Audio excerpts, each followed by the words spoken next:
and welcome to the Consistency Project with EC Sinkowski. My name is Patrick Cummings, and every episode I have the privilege of having a discussion with EC on subject matters that range from nutrition to fitness to the choices we can all make to live a healthier, more functional life. By exploring both the principles at play and the actions worth carrying out as a result, it's our goal to get you thinking, get you moving, and get you taking more consistent steps toward optimizing your well-being. Thank you so much for tuning into the show. Hello, EC. Hi, how are you? How the heck are you? I'm good. We recently did an episode. We recently crossed over a million episodes. A million episodes. That sometimes is what it feels like, but a million downloads, which was really fun to sort of just kind of unpack that a little bit. And then we had the idea of like, let's actually go back through the archives a little bit and let's look at some of the big ideas that we've covered in you probably know about it. How many episodes have we done now? 200 plus? Close to 120 because we didn't start out every 120. week. Okay. Yeah. Right. Okay. So we wanted to kind of go back over and we thought it'd be fun to sort of review some of those bigger episodes. And by bigger, we can kind of unpack what that means. And then sort of just do a couple episodes where we just summarize, encapsulate, give the high level view of some of those big ideas that we've covered in the last 100 plus episodes. Anything else we want to talk about in terms of background for what we're going to do here and how we kind of came across it or how we kind of approached it? I think we also decided not to do much from this year just because they kind of were recent enough that, we're not going to like rehash last week's episode. Right. Folks are still catching up with the episodes we've done so far this year. So yes. So these are going to be, we're going to break this off into two episodes. We're going to do 15 kind of big ideas this week, 15 big ideas next week, and primarily from 2020, 21, 22. I don't know if we did any for 23, but we'll visit that for the next for the next episode. And then I guess the only other bit that I'll add is as we were kind of looking through this process, what I was looking for, I sort of collected these based on the numbers, just based on like what episodes people seem to really respond to. But in podcasting world, that gets a little weird because the episodes that came out a year ago have more listens than the ones that came out 6 months ago, just because they've been out in the world 6 months later. So we didn't want to just go by the numbers. And so we went by the numbers, and then I went through and I wanted to make sure that we hit some of the big ideas that we've covered across the sort of spectrum of the conversations we have. So obviously lots of nutrition episodes or topics, but I didn't want to skip over the broader health conversations we've had and certainly the fitness focused episodes we've had. So it's a little bit of mixed in there.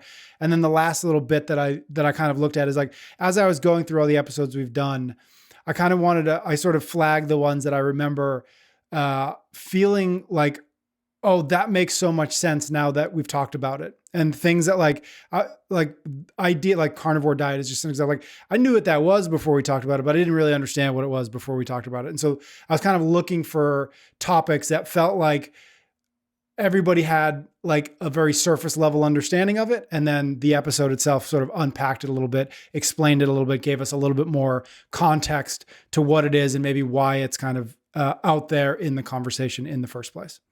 So it's a little bit of a mix, so not scientific at all. Okay. Good. Just like I like it. Yeah.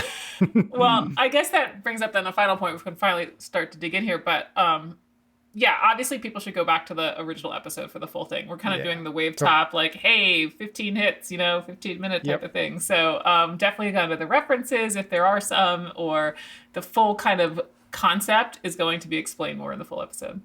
Right. These are the Cliff Note versions of these episodes, but everybody should go back and listen or re-listen to get further and get deeper. Okay. Enough preamble, enough babble. Right. Let's get into it. You ready to go? Yeah. Cool. We're going to go all the way back to 2020, which is when we started this little show. And this is probably still the most popular episode we've done. And we've joked about it a lot because we called it On Gaining Muscle and Losing Weight, which is just like, if you're going to put something on the internet, it should sound like that.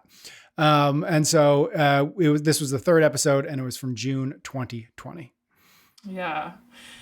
Yeah. I mean, you said it. Virtually everybody wants to know how to increase muscle and lose fat, which we could also say, I want to lean out or I want to improve my body composition. And really the closer you are to your genetic potential in terms of the muscle mass that you have, as well as your degree of leanness, When you get closer to that endpoint, you are going to need to do this with either a caloric surplus, like a mass gain cycle, and then you're going to need to follow it by a cut. So you kind of have to pick one, like I'm in gaining weight mode or I'm in leaning out mode. And the truth of it though is many of us aren't really there in terms of really being at our genetic potential for either muscle mass or leanness. And so this is one of the reasons why I often suggest that people just focus on improving their long-term performance or fitness and really utilizing the underrepresented aspect of strength training and really consistently working out with intensity to help build that lean mass, which is a key part of this kind of improving body composition equation. Now, of course, diet is an important part of this picture, but I don't think a lot of people need to do these extreme cuts that you're going to hear about kind of more in the bodybuilding space to realize their results. They just need some good old-fashioned consistency without those big swings on and off diets that we tend to see. And kind of keeping a more moderate, consistent level of intake is going to help them keep the consistency high enough in their workouts while then also driving these kind of long-term physique changes that they want. And we're not going to change the name of the podcast to Gain Muscle and Lose Weight, even though it probably would be better. We'd have 3 million downloads by now. 3 million downloads. Okay, next one is the fourth episode from July of 2020, and it was called On Redefining Health. Yeah, so there's this statistic that only 1 in 8 Americans meet the standards for 6 different measures of metabolic health, which are waist circumference, fasting glucose, HbA1c, blood pressure, triglycerides, and HDL cholesterol. And I actually think that the fact that only 12% of us meet that standard speaks to how amazing our conventional medicine system is, because we're living into our mid-70s and we're not meeting these standards without medication.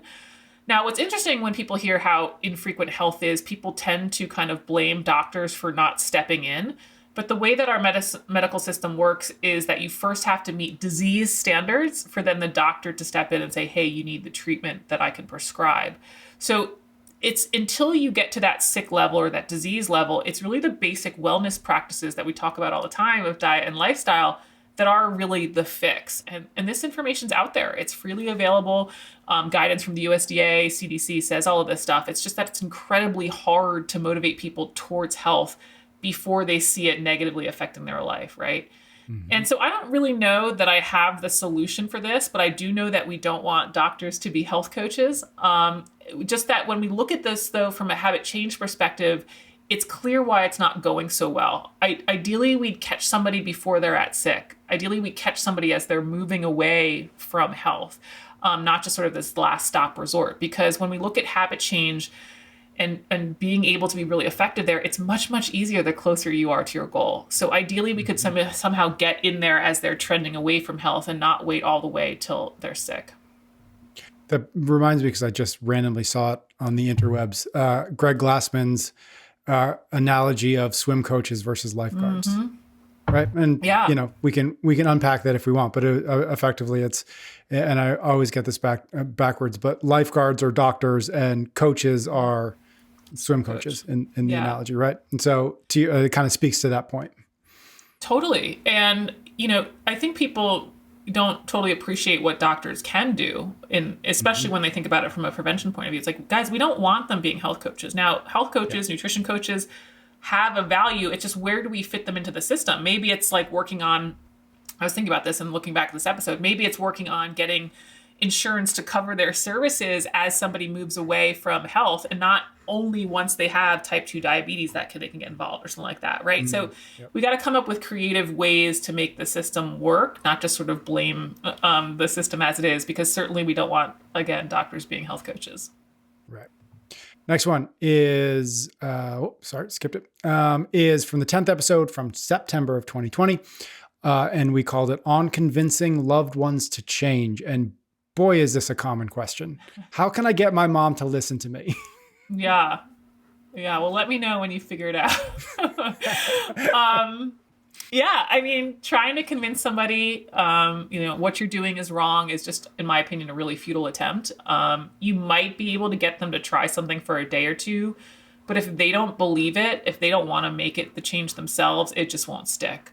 Right. So I get it. It can be really hard to watch somebody that you love not take control of their health, but cleaning out their cupboards or like sending them research studies or lecturing them on what they're eating is really bad for them just almost always backfires. And I think some of the best ways that people can help their loved one change is just lead by example.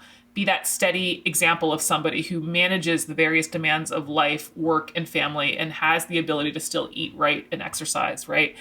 And so you consistently demonstrate that it can be done. And if and when they are ready to make a change, you're obviously the first person they come to. And when they do come to you, the key then is start with something really small enough that they can do. Maybe it's adding some fruits and vegetables. Maybe it's cutting back on some Coke or soda in the diet. But half the battle, especially when people are making a big change, at least half the battle is a mental one, building the belief and confidence that they can create this change that they're seeking. So that helps them spend time on the small steps to really make it a habit change instead of this kind of full sale, clean out the cupboards, only last 2-day change. I think that when they're ready, I think the first thing you should have them do is jump into an ice bath.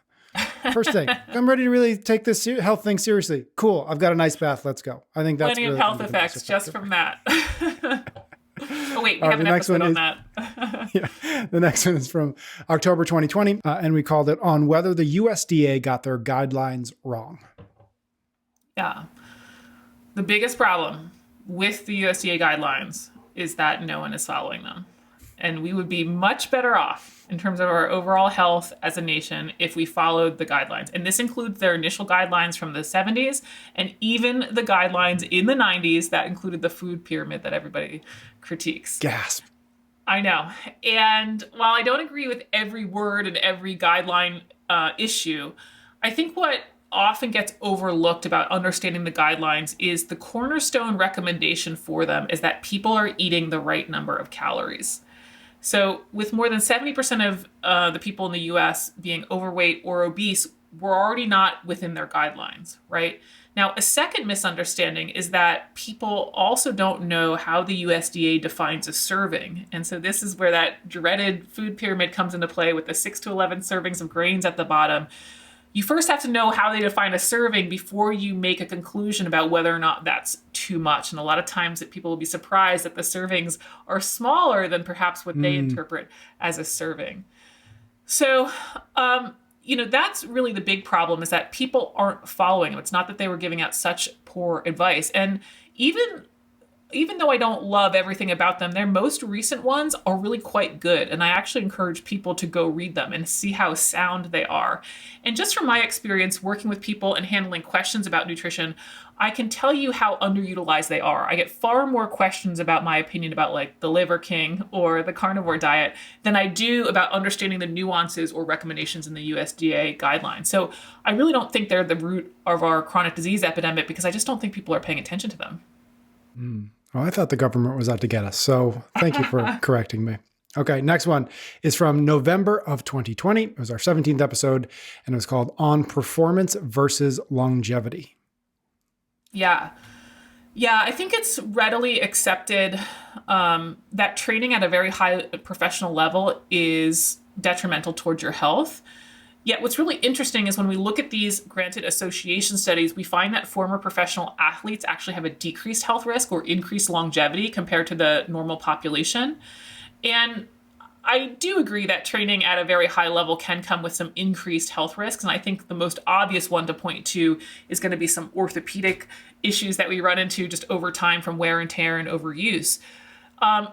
But I think the reason why we see increased longevity in these populations is just a byproduct of kind of a more healthy lifestyle approach that they've had for years. They're more likely to be at a healthy weight, largely probably because their sport and kind of required it.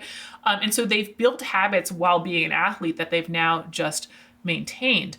So people, will criticize all of this high volume exercise at the same time, not remembering that there's a lot of risk from not exercising, right? So we have to take that into the whole picture and understand what the overall risk benefit is. And exercise is one of the greatest anti-aging strategies that we've got. And so I think there's a tendency for people to fear too much volume when the reality is that most of us can and should be doing more. And this is what we find with kind of the healthiest pre-industrial cultures, maybe not our era, but kind of the blue zones. We find that exercise is always a component. Now, not necessarily elite Olympian level, but exercise is always a component. And so I think generally we need to be encouraging people to be doing more, not less. Next one is from December of 2020, our 20th episode. We called it On Why Diets Fail. Yeah. You could argue that weight loss is pretty easy compared to weight loss maintenance. What we find is that very few people can keep the weight off a year after they've lost it, let alone looking out at like 2 or 3 years after they've lost it. And I think there's a lot of different reasons for that, especially in a modern food environment. But I think one of the most obvious ones is that people view diets as these temporary actions, that I'm just going on to this diet for a period of time. When really what happens is if you go on the diet for a period of time and then you just go back to your old ways, those old ways are a direct path to your old results. So all else being equal, smaller bodies need fewer calories. And so to maintain that new weight that you got on that diet, you need to sustain the number of calories that got you. You need to sustain the practices that got you there. You need to sustain the calories that got you there. And so this is why it's so important to pick the right diet, not just jump into these really big caloric restrictions, because basically you're committing to that to be able to keep the result. And so it's better to move slow and steady, reduce the calories as little as possible to minimize the changes that are needed, not only to get to your goal, but that you also have to sustain. And so this is why you always hear about the people that have really successful weight loss maintenance. They always talk about it as a lifestyle change. It's a complete commitment to a totally different lifestyle for as long as you want those results. Got it. All right, so we're entering into 2021, our 24th episode, called On Biohacking, Optimization, and Other Shades of Gray. Yeah. We've probably talked about this in a couple other episodes just on specific topics, but this definitely hits it from a high level. Yeah, the top health biohacks or optimization tools are not continuous glucose monitors or food sensitivity tests or supplements. And a lot of what they sell you on is kind of these half-truths about the physiology and also sell you on a level of precision that just isn't relevant to you. So as an example, if you already have a normal fasting glucose, you don't need to optimize your glucose response with a continuous glucose monitor. Your glucose response is already optimized. There is no data from the continuous glucose monitor that's going to optimize you in a way that's going to pay off clinically in terms of preventing more death or more disease or something like that, right? Another example, supplements, right? They might tell you that this supplement gives you more performance. And maybe they do, in fact, actually have a study with humans to show there's improved performance. But then when you look at the improved performance, it might be like a few more reps in a workout. And these differences are just irrelevant to 99% of us in any sort of material way. And so there's just a lot of money to be made under the guise of optimization. And really they get away with it because they're just sort of like, oh, this is for education. They're not actually saying that they can treat, diagnose any of these conditions, right? So they just sort of say, oh, it's great education, but they're selling you that your health will improve. So if somebody is trying to sell you on biohacking or optimization, and it's not the basics of diet, quality and quantity that we talk about all the time, or exercise, or regular sleep, I'm willing to bet that they themselves are the hack. Good one. I like it. All right. February 2021, our 27th episode called On Loopholes and Other Ways to Cheat on Your Diet.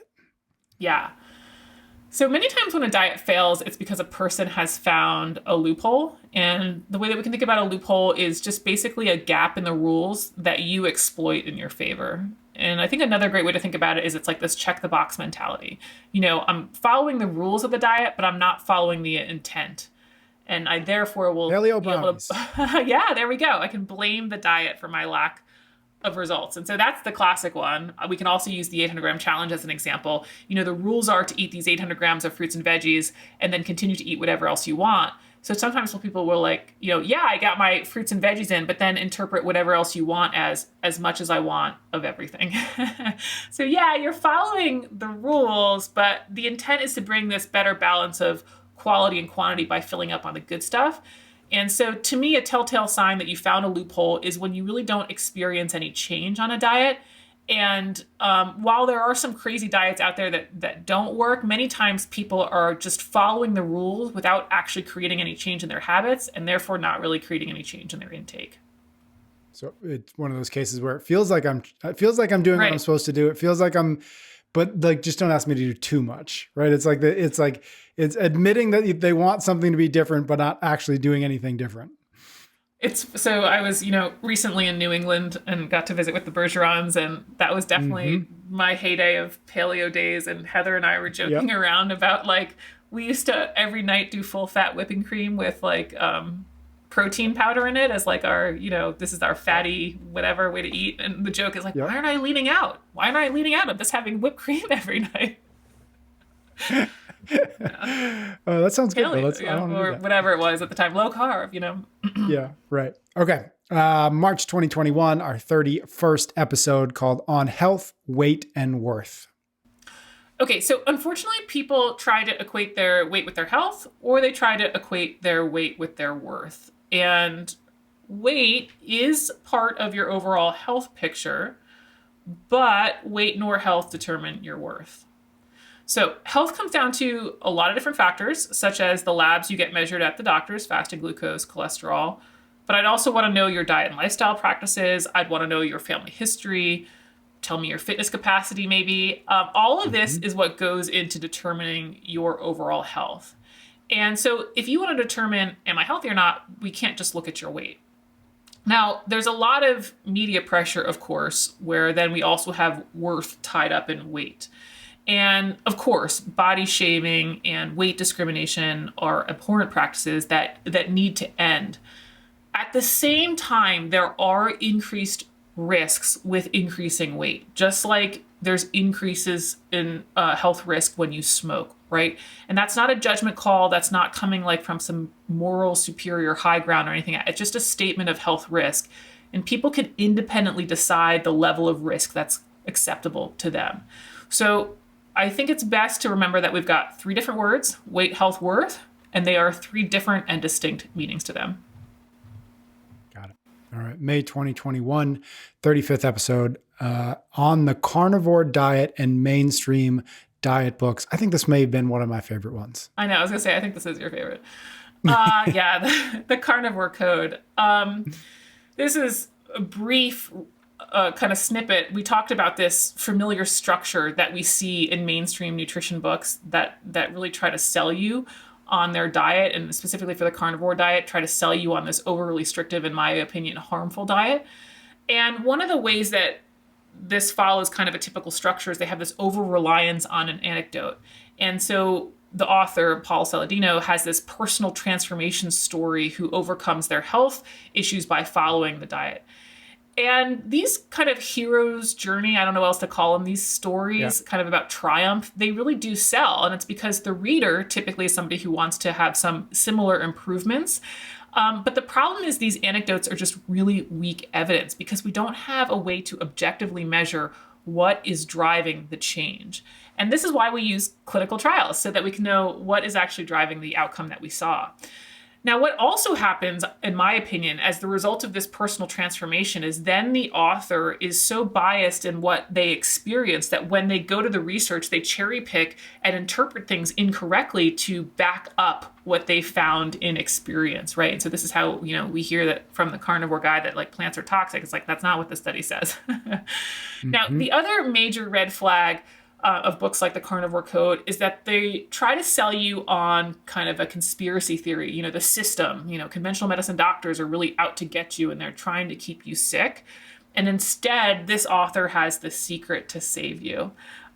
If the book takes any type of tone, and this is not just in the Carnivore Code, but it's like, I have the secret to sell you, this is a really good sign that what you're reading is complete junk. The diet practices that actually work, have been shown to work, have been freely available for years.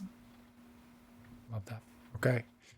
June 2021, 39th episode, on collagen as a supplement. Yeah, there's a ton of collagen hype. I think among that hype, it's really good to remember that collagen is going to be a $6.5 billion market by 2025. That might put it in context for us a little bit. And really, you're unlikely to notice an effect from collagen specifically. And if anything, the effect is simply from having more protein in the diet. And that's really one of the big limitations of the collagen-specific research, is whether they're testing collagen as a superior protein source or whether they're just looking at two groups that have different total amounts of protein. Now, there is a limitation for using collagen as your primary source of protein, and that's because it's not a complete protein source. So collagen is missing one of the essential amino acids, and the remaining essential amino acids it does have, it doesn't really have it in high quantities. And so that's fine in the sense of if you just use collagen as part of your overall protein intake, it will contribute to your total protein amount, just like the grams in wheat bread do. But it also means that you wouldn't want to use, collagen only for all of your protein needs. So if collagen helps you hit your protein target, great, but it's not particularly unique in your its effects, and nor do you have to go out of your way to make sure that you're eating collagen. I've recently so you can stop your oh, sorry. Go ahead. No, go ahead. I was gonna say you can stop your watermelon and collagen diet, Patrick. I was going to say, I actually started to take some collagen at night. I'll do it in some chia and then put some hot water. Basically kind of makes like a oatmeal. It doesn't look very good, but throw a banana in there. It's actually, but to your point, it's to get a little bit more protein, usually on the days that I have not done so with real food. Do you still do collagen in your coffee? A good number of mornings I do. Although I've been trying to actually cut back on my protein because I overshoot 0.7 pretty easily. And so that's the first thing to go. Yeah. Yeah, that makes sense. Yeah. Powders go out the window, just go back to food. Yeah. Right. June 2021, 41st episode. And this, actually, we said it before, this might actually be the most popular episode we've done on the 3 pillars of nutrition driving 90% of success. Yeah, well, it's my whole new message in terms of branding for my masterclass. So I'm glad it's popular. That's right, 100%. Yeah. Yeah, so 90%, in my opinion, of the results that people want from nutrition will come from focusing on 3 pillars in their diet: quality, protein, and total calories. And when I say quality, I mean vitamins, minerals, and fiber. And in application, I often use the 800-gram challenge as a proxy for that, although that's not a perfect system. And then, of course, in addition to that, we have to track on kind of protein and total calories. But it's really this adequate quality protein and calories that are essential for weight, health, and fitness goals, right? So fruits and vegetables aren't just for weight or health goals. They also can improve fitness. Protein isn't just for fitness. It can also help with weight and health goals. So it's like, find me the person who doesn't need to control these 3 aspects in their diet. In my opinion, they don't exist. I do think there's a very small segment of people who, like professional athletes, who might need more than the 3 pillars. But they'll still going to need to have these as the foundation. And so when we focus on these 3 pillars, as we do in my masterclass, all those other food rules about timing and combinations and certain restrictions and precise macro percentages sort of just fall away and work themselves out. So the 3 pillars method represents kind of like the most essential elements in the diet that help most everyone achieve the results they want, and in kind of the most flexible and sustainable way. Now you want me to, now though, I want to know what the other pillar or pillars are for elite athletes. It would be a little bit more precision in kind of macro quantities. And we actually did go into that a little bit in that episode. Like, what would you do beyond the 3 pillars? Yeah. Love that. All right, we're rounding out here. I think this is number 13 of 15 that we're going to do this episode. We've got July 2021, 44th episode on training and a woman's cycle. Yeah, so there's no good evidence that women should follow these generalized recommendations of how to change their exercise according to their monthly cycle. Now, I have to be clear that if you do have severe enough symptoms, that's good reasons that you should modify your training according to your own judgment at the individual level. But that doesn't mean that every woman shouldn't be like, doing high intensity exercise at kind of the late phase in their cycle or something like that. Now, when we look at the actual research that goes across lots of different studies, what we find is that there's not any clear or consistent pattern to be making these recommendations. There's not a clear effect of the cycle on their exercise performance. And I think one of the things that's kind of permeated out there is that there's always this negative effect, where in some cases the cycle could have a positive effect, such as like having a higher core temperature helps people maybe sprint faster because they're just a little bit more pliable, right? And I also like to remind people that when we do hear that there is a negative effect, we're not talking about like catastrophic injuries or like really significant losses of capacity.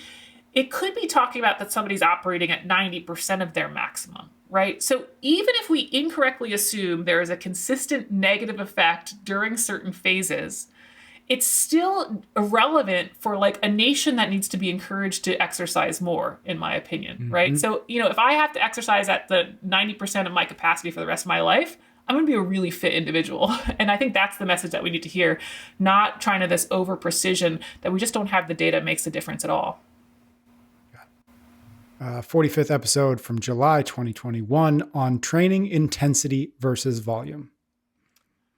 So when you define intensity in a measurable way, it's just more meaningful metric for you to establish like where you are on your progression and how to get to the results that you want. And so this would be like CrossFit does, defining intensity as your power output and taking objective measurements on that. How fast is my 5K? How heavy is my deadlift? Not thinking, okay, I'm intense because my heart rate was high or because I sweat today.